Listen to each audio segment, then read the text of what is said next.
Reading here is my favorite thing in the whole world because it's the first place I ever read my poems out loud to an audience, and it was because of Ron's guidance and his belief in me as a poet that I'm still writing poetry. He helped me get into graduate school where I received my MFA degree studying with Howard McCord, and Sensei, I love you. The first one I'm going to read is from my book. I'm just going to read two because I think I want to keep it kind of short and sweet. The first one is called Conditional Constructs. If I am the dust on the window pane, you are the violet wave of light around the Japanese iris. If you are the yellow pistil in the lily's white throat, I am the highest note of the nightingale's Arabic song. If I am the key to a door that doesn't lock, you are the house in North Carolina next to railroad tracks. If you are the scent of ripe peaches in a blue enamel bowl, I am the sandalwood heart inside the peach. If I am wisteria vines on a dead pine, you are the kudzu climbing the telephone pole. You are the orbit of a falling stone. I am the boat without oars in the middle of a silent lake.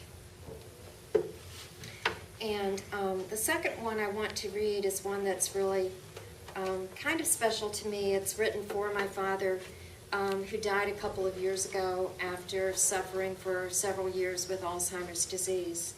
And I prefaced the poem with a quote from the Fayetteville Observer, and it's about this strange honey that grows in the sandhills.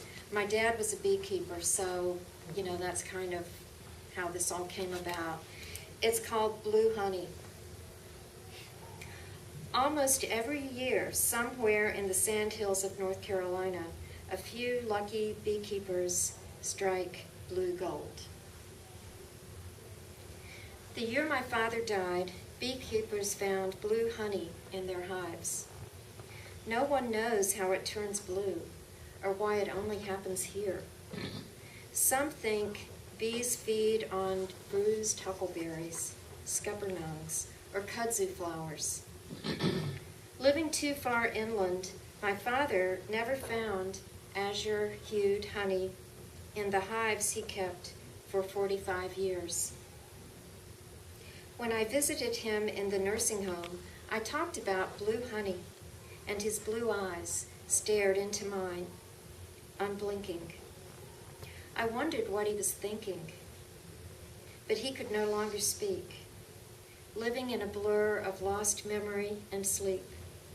So I talked about bees, of watching him don a veiled hat, covering his hands with gloves like falconers wear, bellowing bees from hives with smoke so he could pull combs and clover honey from inside, and of pouring sourwood honey into old mason jars in slow motion, like the lengthening light of a summer day when the sky was delphinium blue, so blue it could be music and is.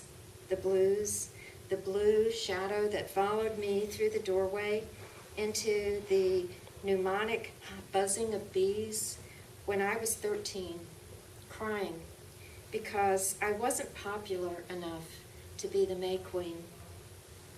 This is what I choose to keep against forgetting. You'll always be my queen, he said, bending to kiss me on the forehead. I carry that moment like a bee preserved in amber, hanging on a gold chain above my heart to ward off wintering broods and dark swarms, a queen without a country, standing in slanted light as bees droned around my head, weaving a crown of wings and buzzing with sweetness without stings. Thanks.